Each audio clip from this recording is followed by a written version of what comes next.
get started. Good morning, everyone. Good afternoon. Hello, welcome to this session. I'm very happy to be here today. My name is Julia Vaillant. I'm a senior economist at the Africa Gender Innovation Lab of the World Bank, and I'll be moderating this session today. So just a few words of housekeeping and logistics. You see that you have this slide on languages. This session is being presented to you in English, Spanish, French, and Arabic. So please look in the chat instructions on how to select your relevant language. There's interpretation, so using the globe icon at the bottom of your screen. Everyone must select a language, even if you choose to select the English language. If you are having connection issues, trouble selecting your language, let us know through the chat box and IT will assist you. Thank you to our technical support folks with us here today. Use the chat box. Please use the chat box to participate in the conversations. Share your questions. We'll present prominent questions emerging from the chat box to the panel in the Q&A session at the end. And if you have any information, articles, research to share that's relevant to our topic, email us at peimt@worldbank.org. So I am going to start this session with a Zoom poll to know a little bit who is in this session, to get to know our participants a little bit more. So please let us know what's your current organization. National government, regional or local government, NGO, research or academic, bi or multilateral, UN agency, funding organization, or private sector. I am from the World Bank, so I'm gonna click on bi or multilateral and submit my vote. All right, just giving you a few seconds.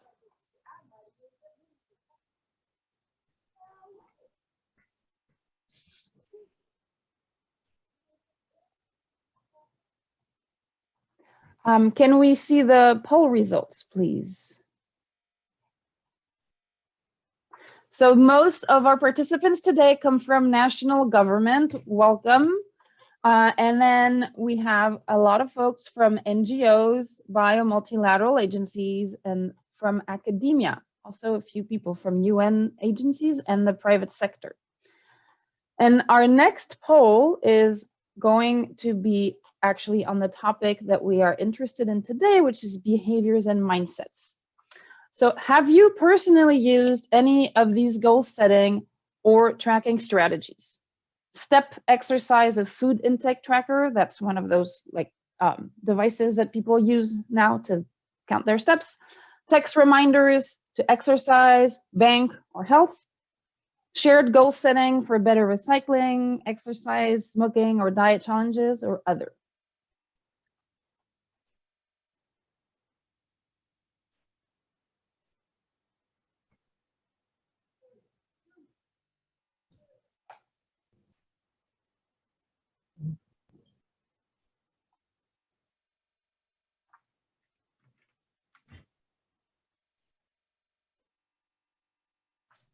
All right, 5 more seconds.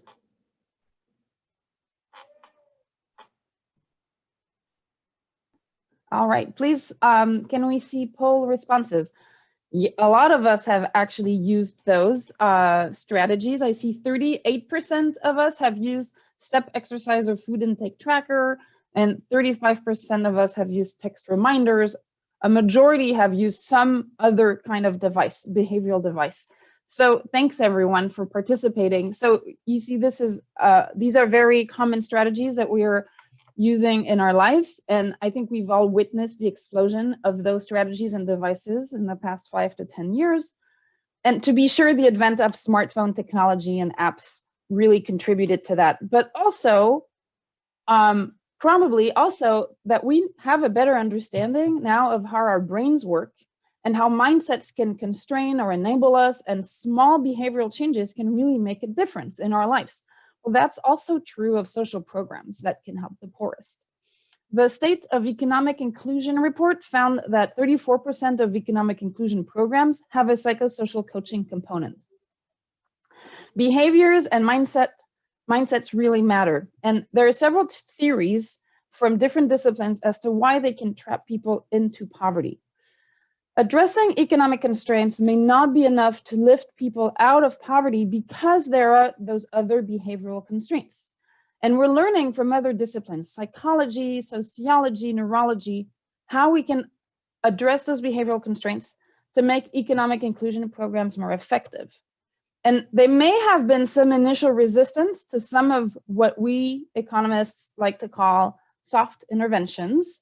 But I think the world of development is really coming around to those kinds of programs and incorporating behavior and psychosocial components in their programs. These interventions that are grounded in theory and evidence and are really anything but soft, I would argue. And I'm really personally really interested in this session today because as an economist from the Gender Innovation Lab, I see how this behavioral and mindset agenda really intersects in interesting ways with the women's empowerment agenda and social norms change agenda. So this very exciting session cuts across several topics and disciplines, and I'm very pleased to introduce today our three speakers, Angela Ofori-Atta, who's Associate Professor, Head of the Department of Psychiatry at the University of Ghana Medical School and directs Psych Core. Tara Bedi, Research Fellow in the Economics Department at Trinity College Dublin and Concern Worldwide, and Thomas Bossuroy, Senior Economist at the Social Protection and Jobs Global Practice at the World Bank Group. And they will each speak about behavioral interventions they are looking at in a different context, all of them being in sub-Saharan Africa, which is spearheading this agenda, which I think is very exciting. Let me turn to Angela Ofori-Atta to start with. Angela, please upload your presentation. You will speak to us today about a psychological intervention, cognitive behavioral therapy, which was tested in Ghana as a poverty reduction intervention. Angela, over to you.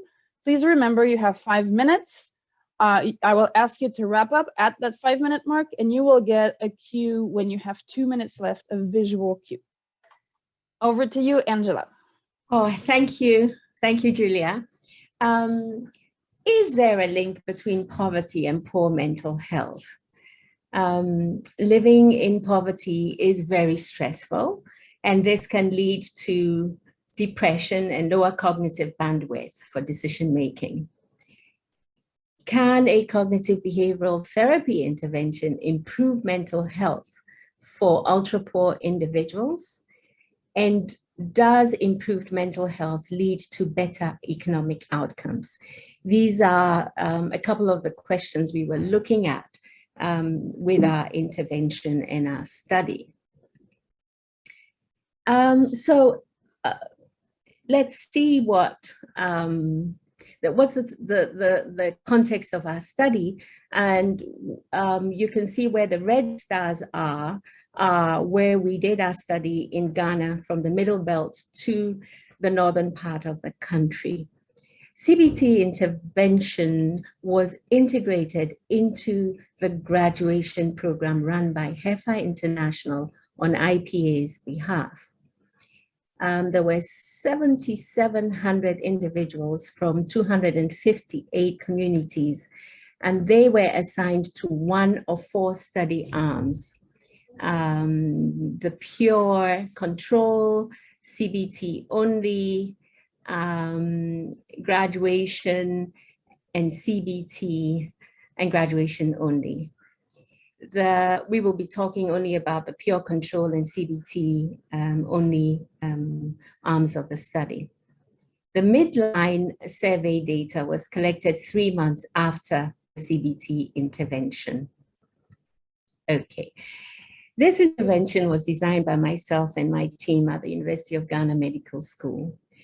It comprised 4 main modules: how to listen to thoughts, identify errors in thinking, challenge them, and replace harmful thoughts with more adaptive ones.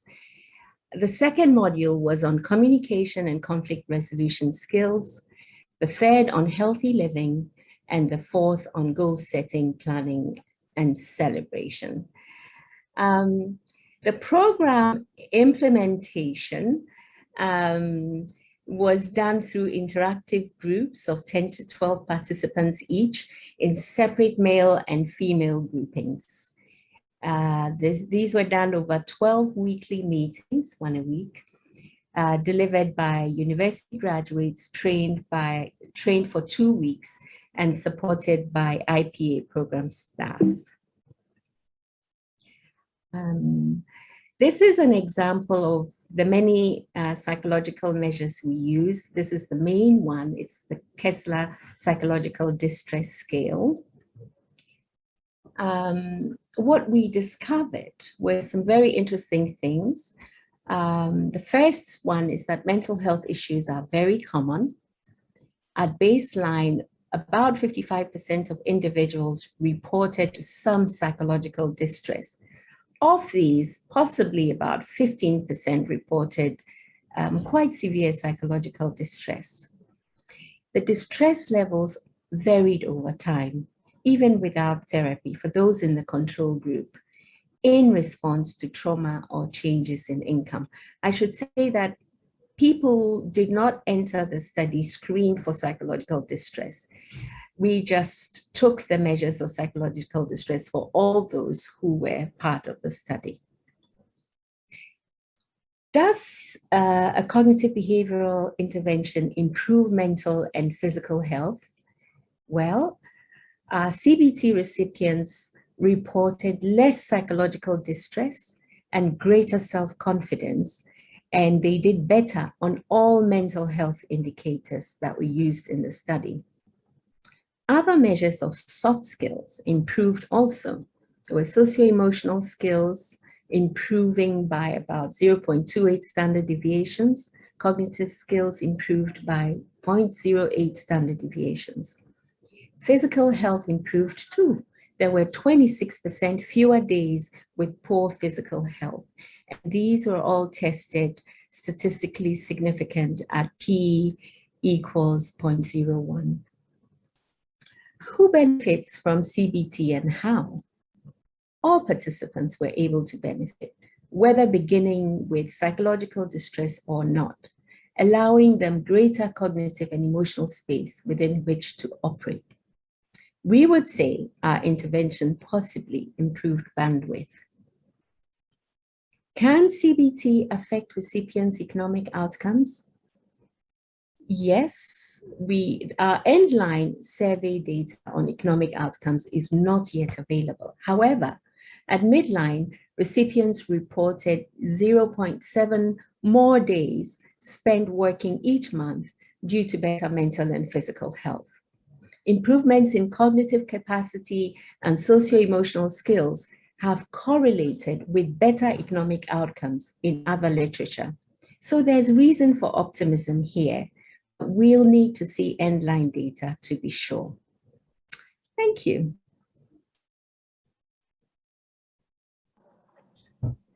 Thank you so much, Angela. Thank you for keeping time so well and for such a nicely self-contained presentation.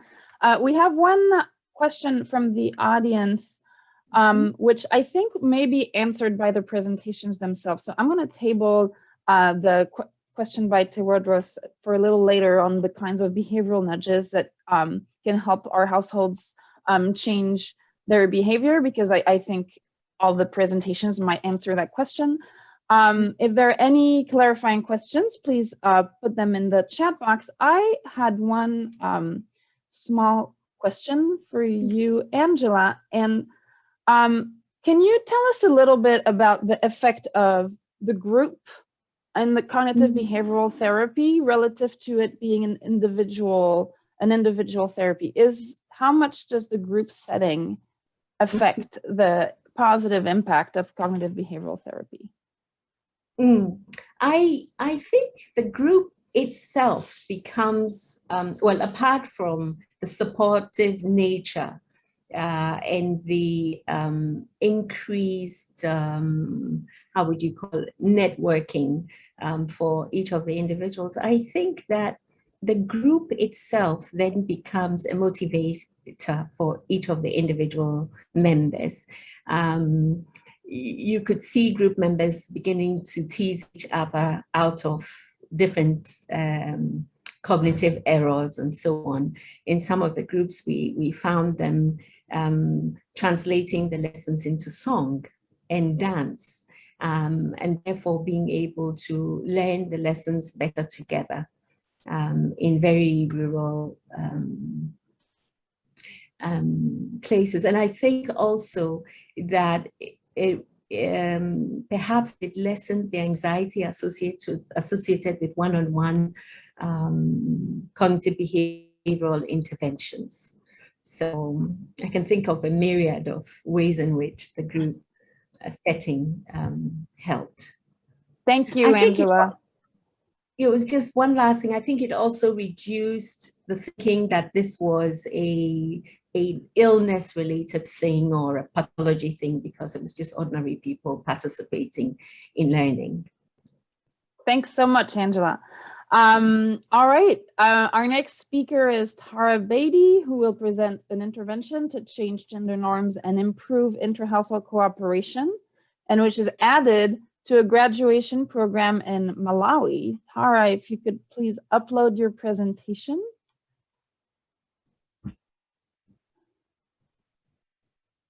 It's not there yet, it's coming. Uploaded. Okay, Thank you. Good afternoon, everyone from Dublin. So I'm going to be talking about whether gender transformative programming is changing women's lives. And I'm doing this research with Michael King from Trinity College, Dublin, as well as Marcus Goldstein and Julia, who's moderating for us today. So this gender transformative program is embedded in a graduation program designed and implemented by our partner, Concern Worldwide in Malawi. And the graduation targets either the female spouse or the male spouse in the household.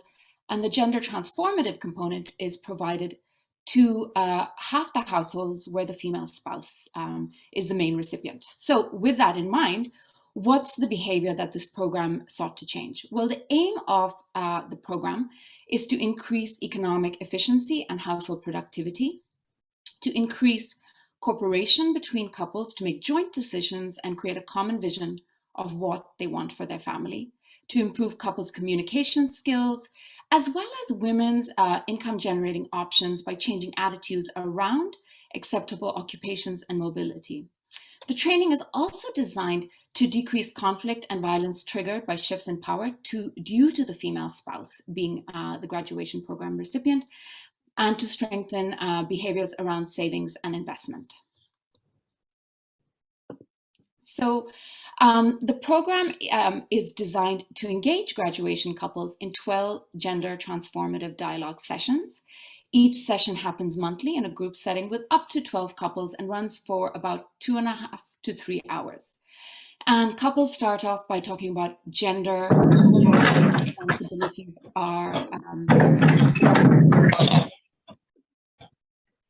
what their positive parenting, about budgeting. And most of these topics are discussed with both members of the couple together, but some that are slightly more gender sensitive, like violence, are discussed separately. They're facilitated by both a male and female gender officer who are trained not only in the curriculum, but who have themselves gone through the gender transformative training. And because it's embedded in a graduation, each topic is followed up monthly by caseworkers during their household visit. So we'll only collect midline data later this year when we'll be able to estimate both welfare and empowerment effects. But we've been collecting regular data every year, and last year we collected a COVID module as Concern had incorporated gender-sensitive messaging in their COVID information sessions to households.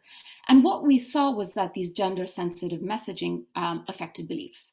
So 32% of households that received these messaging held egalitarian beliefs about the division of labor among genders on household roles and responsibilities, while only 21% of control households held the same belief, and that was significant at the 1% level.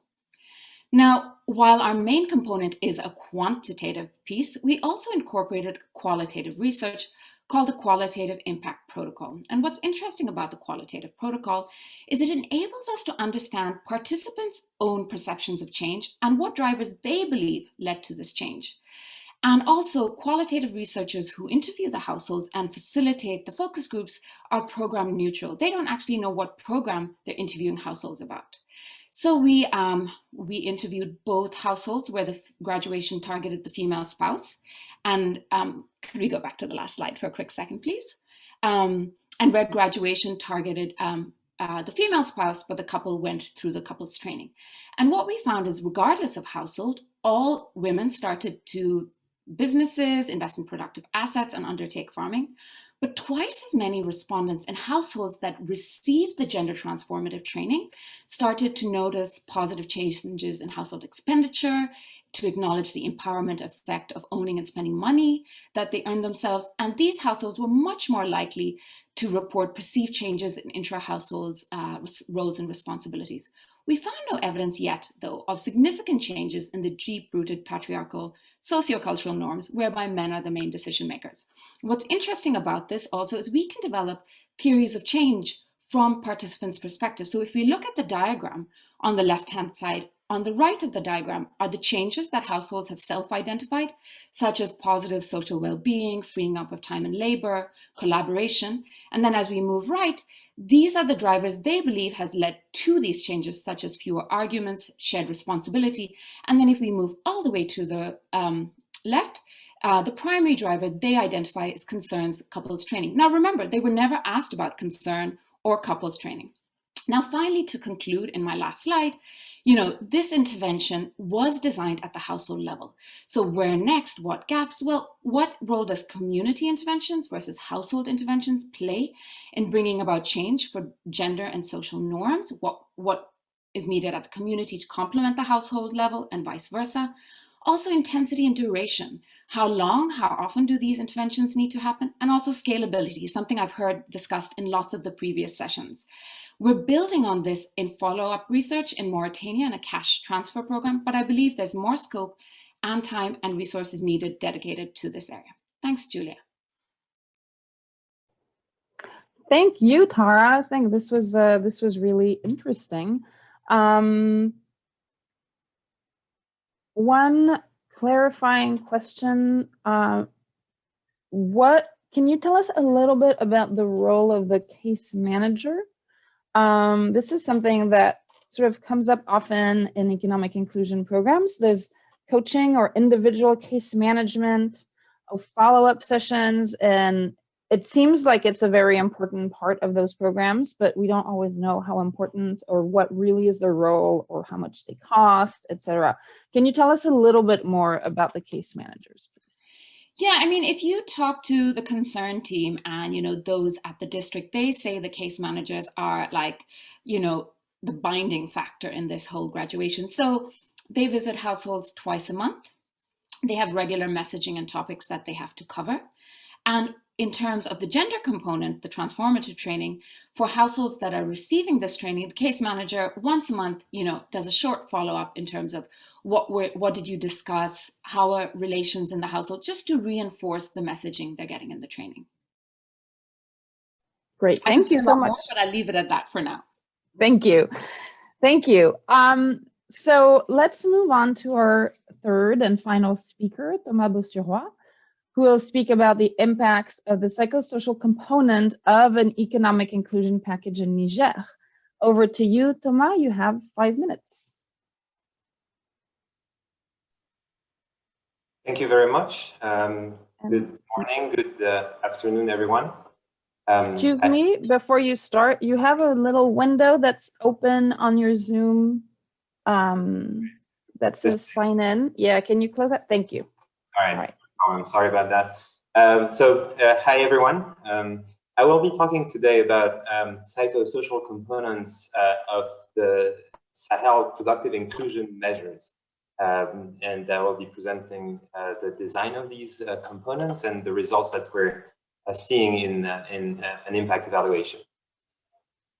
So the program that I'll be talking about was implemented by governments across 4 countries in the Sahel, Senegal, Niger, Burkina Faso, and Mauritania, for a total of 50,000 households that are all part of the safety net systems and all recipients of regular cash transfers. The full package has seven different components with coaching and saving and training, cash grant. But we'll be focusing on the two that you see in the green box here, the two psychosocial components that were included in this package. The objectives were the following. The beneficiaries of these programs are extremely poor women with no or very little formal education. They are very disimpaired members of their community by many measures. We also know that rural communities in the Sahel display high levels of collectivism or tight social norms. There is strong preference for cohesiveness and peace and respect and interdependence. So the objective of the psychosocial components was to strengthen and to align two levels of behaviors and attitudes. One was the community level to foster a supportive environment for beneficiaries, and the other one was the individual level to really allow women to invest in diversify economic activities and control resources. And then there is this intermediary level, which is the household level or the couple level, with the objective to foster better intra-household cooperation and support. How did the governments do this? First, there was this community sensitization activity. Governments produced a short, realistic fiction that showed how a young woman succeeds, not against, but with the support of other community members, and in particular, older generations, their husbands and their peers. That video was screened to the community in a large gathering where everybody was invited.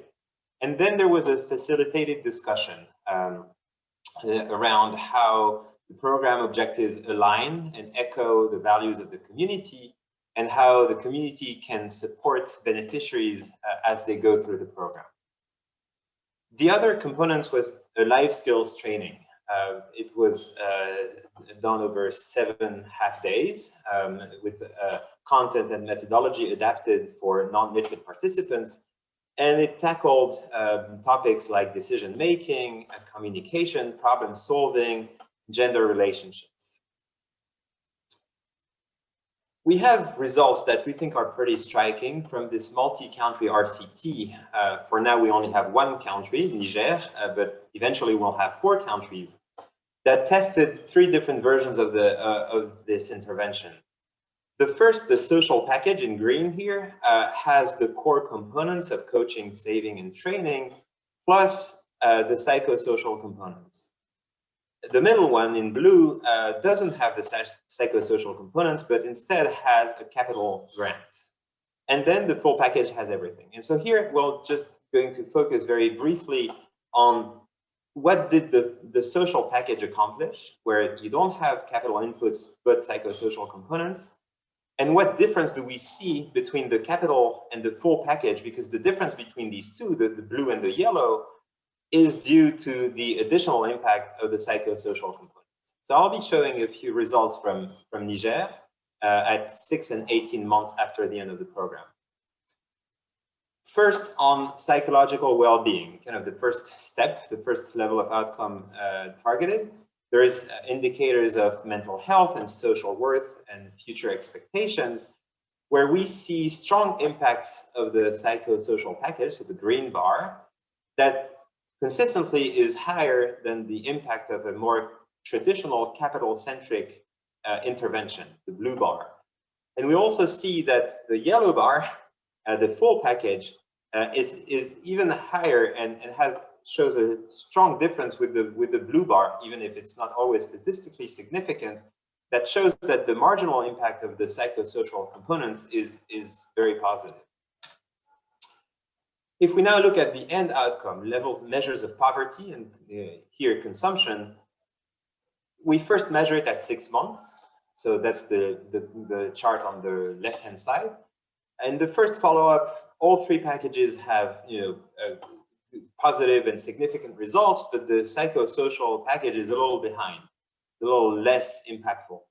When we now turn to the second follow-up, 18 months later, we see that the psychosocial package catches up and even shows to have a higher impact than the capital package. So the key takeaways that there's much more to show and say, but for now, the key takeaways that I'd like to convince you of are first that these psychosocial components are highly cost effective. They're cheap. These two interventions cost $30 to $40 per participant total. And the packages that include them show a cost effectiveness that is higher than 100% after just 18 months, which is very striking compared to international experience. And this is much higher than the capital-centric package, which is already working quite well. So my contention today is that really tackling psychosocial constraints is important, and these components are an important addition to economic inclusion programs at scale. They boost impact and cost effectiveness, and they also increase the beneficiaries' interest and participation in the program. And to be done well, there needs to be efforts into tailoring them to the social and cultural characteristics of the communities that will benefit from them. Thank you very much. Thank you, Thomas, for this great presentation. One quick clarifying question from me. Can you say a little bit more about the indices that you showed us? The mental health, I think, was pretty self-explanatory, but can you say a little bit more about what social worth means? So the social worth, in the paper, people can see it. There is a number of measures of interactions between the individual and the community. And social worth is one's own perception of one's own standing in the community. If you seem to be well regarded and people come to you when they have issues. But there is also other measures of social cohesion and capacity of people to reach out to others and to solve problems on which there is also very strong impacts, especially of the packages with the psychosocial components. So there's a wealth of information that people can refer to that tend to show impacts on the dimensions that the program was trying to impact. Thank you. So I think it's time to have a more interactive discussion with our three speakers. And I invite the audience to submit some questions. I have a couple questions to start us off with. First, and I will ask this first to Tara, but please, once she's done speaking, all of you feel free to unmute and contribute to the conversation. This is more of a fireside chat. Why did you think, when you started this project, why did you think behavior change would play a critical role in the project? And how did you identify the behavior that would serve as an impediment to success? So, I mean, I think one of the key things we looked at first was, there was very little, while most graduations target women, there was very little on gender empowerment and the effects of graduation. So that was kind of why graduation first. But Concern did a huge formative qualitative piece prior to the design of the intervention that kind of laid out the constraints. And from this piece, the recommendations were to address toxic masculinity and provide support to men who embody alternative masculinities, to recognize the gendered impacts of localized beliefs and cultural difference, and also that program staff and trainers need to engage with their own gendered assumptions, norms, stereotypes before they begin such interventions.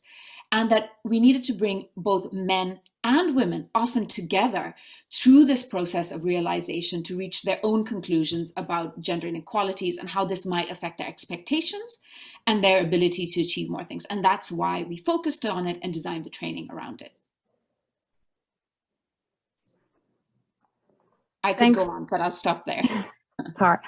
Angela, do you want to tell us a little bit how you identified the behaviors that needed change? How that came about?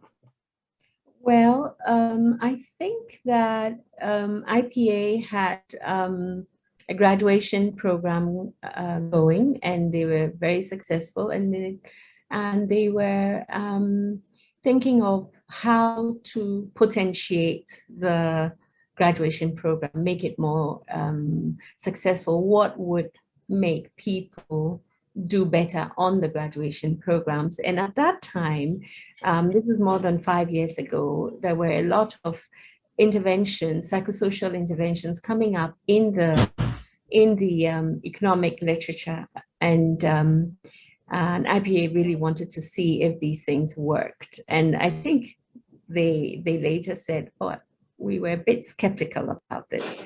And I must have felt their skepticism, because I then decided I wasn't going to do a psychosocial intervention that was, you know, the usual social support and all of that was in the literature. And I thought I've got to prove to these economists that, you know, we have other tools up our sleeve. And so I chose a cognitive behavioral intervention, just wanting to see its impact on ordinary people and their lives. And I was very happy that the Economist could get the money to do this kind of intervention.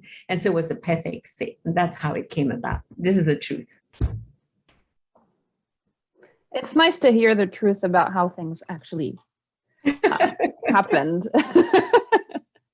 I think we learn a lot from those processes. So Yeah. I happen to know that there was some interesting qualitative work done before this project started. Would you tell us a little bit about that?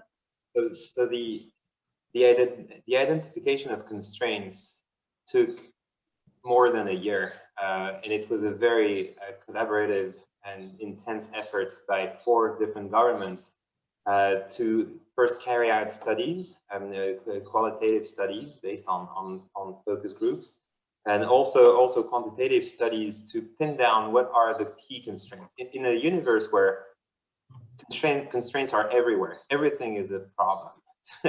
You know, people lack access to capital, access to market, access to skills. And there's many issues, as we all know, in their lives. And so the challenge was to prioritize and identify which are the ones that the governments should tackle in this package. And so after all these studies, there were, you know, consultations and workshops to bring together practitioners with the help of people from the PEI community, by the way, from NGOs or can trickle up, researchers who came together to identify those constraints. And this, plus all the field work that was done collectively with government officials and program staff, made it very clear that very little could be achieved unless these core psychosocial constraints were tackled, and that trying to push women to do more just by themselves would not be enough if there is not a supportive environment that also needs to be fostered through the program. And this is how, you know, this dual approach was identified with both the individual but also the community level approach to try to align and have a cohesive interest and perception of the program by the community. Thanks. I think this really tells us how important preparation work and identification work is, and how using really rigorous methods in that phase before design and implementation is really, really important. And so knowing that there's about 1/3 of our audience today that are from governments and are probably thinking about how they should design their next economic inclusion programs, what panelists, what can our listeners take away as they design and refine their economic inclusion projects from what you've learned and from what you've learned from each other? What are your main takeaways? Thomas, you want to start? Let's go in reverse order. Yeah. I think that, you know, the key takeaway is that these constraints need to be taken seriously, and that there is actually a lot of capacity and solutions out there that maybe governments are not very much used to, but that NGOs and other actors have been using for a very long time.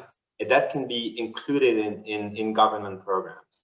And there is delivery capacity, there is a lot of knowledge, tacit or explicit, out there to include this as a core component of government programs.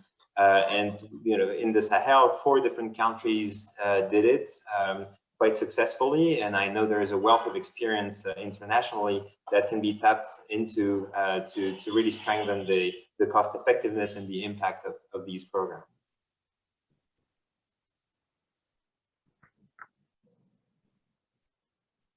Angela?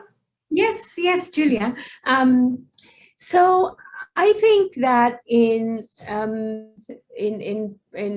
the work that IPA had done with the economics department in my in University of Ghana, we could calculate that 7% of GDP possibly was lost because of days lost in things like not feeling that great about myself, mental health issues.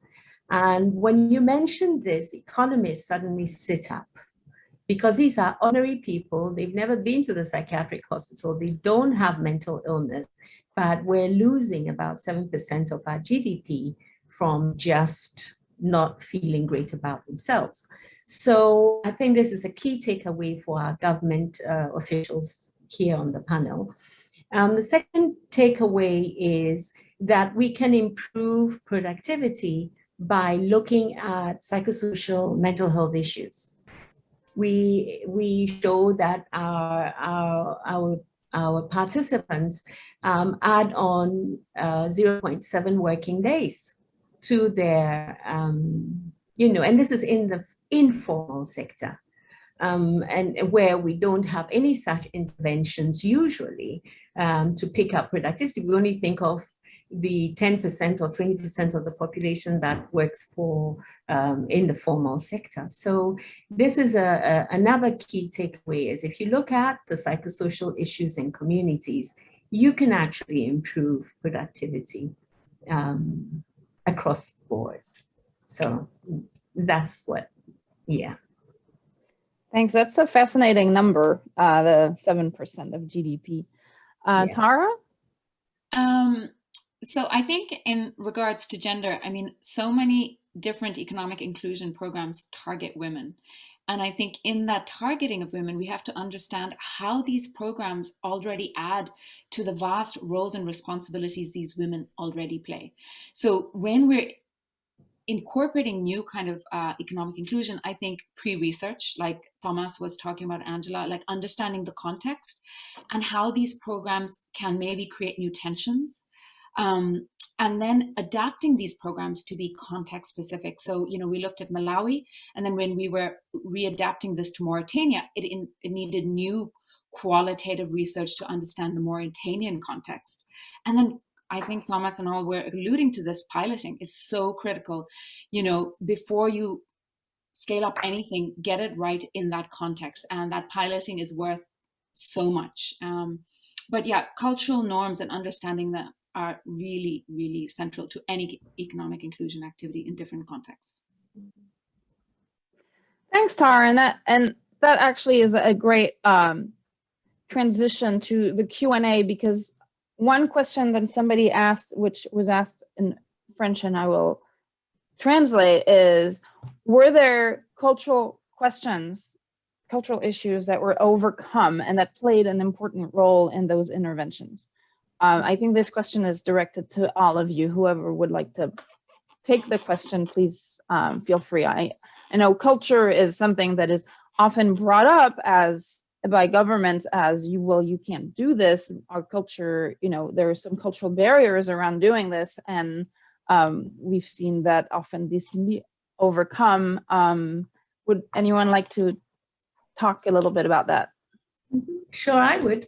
I think that the design of our intervention sort of helped to go around the cultural issues of women not speaking freely when men are present, or in a Muslim environment where it's important to have that separation. So we did that. And then many of the actual examples used in the cognitive behavioral interventions came from within the community.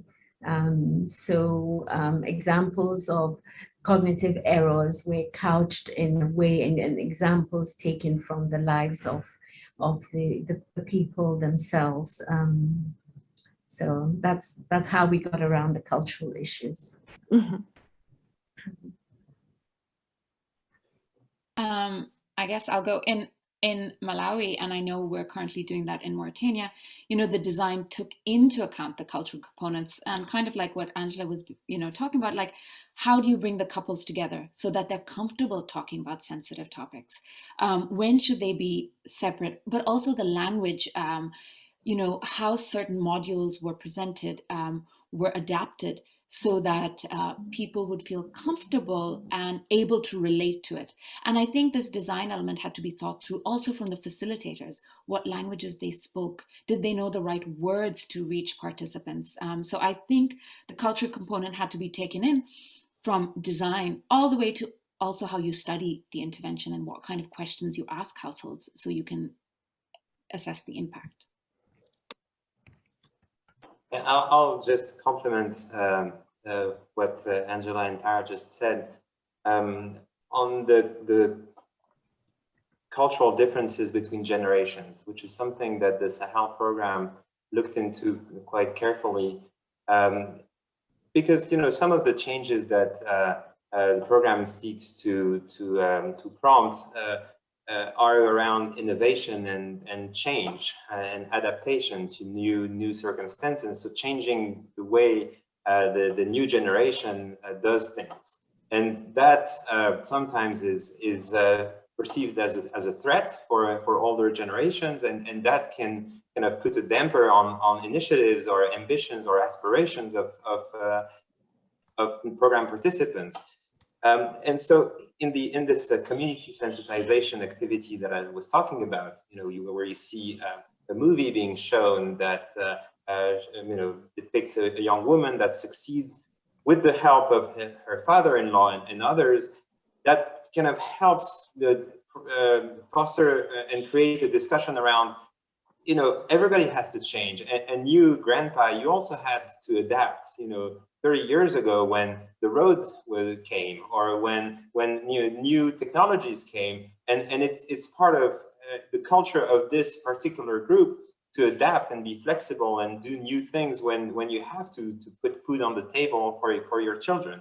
And so this alignment of cultural values and norms between generations was really something that was looked into, and where we're hoping that a change was made that would create space for younger women in particular to feel comfortable and supported in their initiatives.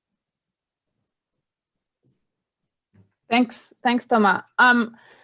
There's quite a few questions in the chat box around cognitive behavioral therapy. So Angela,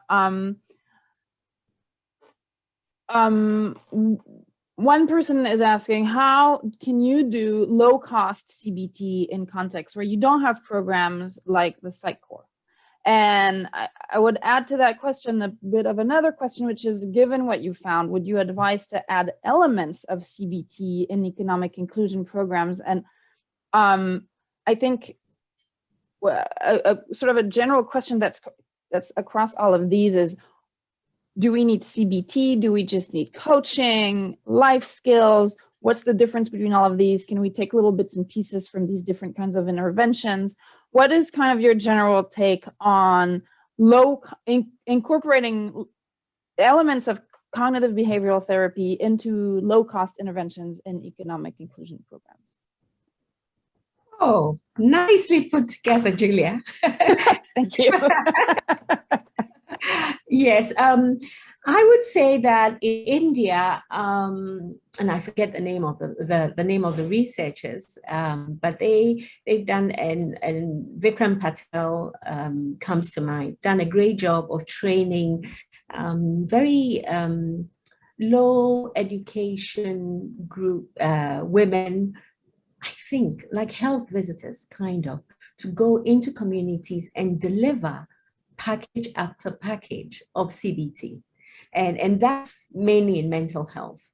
And I think sort of to bring it into economics, therefore, it's possible to do that in economic inclusion programs using any staff that you have, tailoring the psychological interventions, making them into modules specifically packaged, and then you train the field staff and they can do it, and tailoring it to the specific culture and needs that need to be addressed within the communities.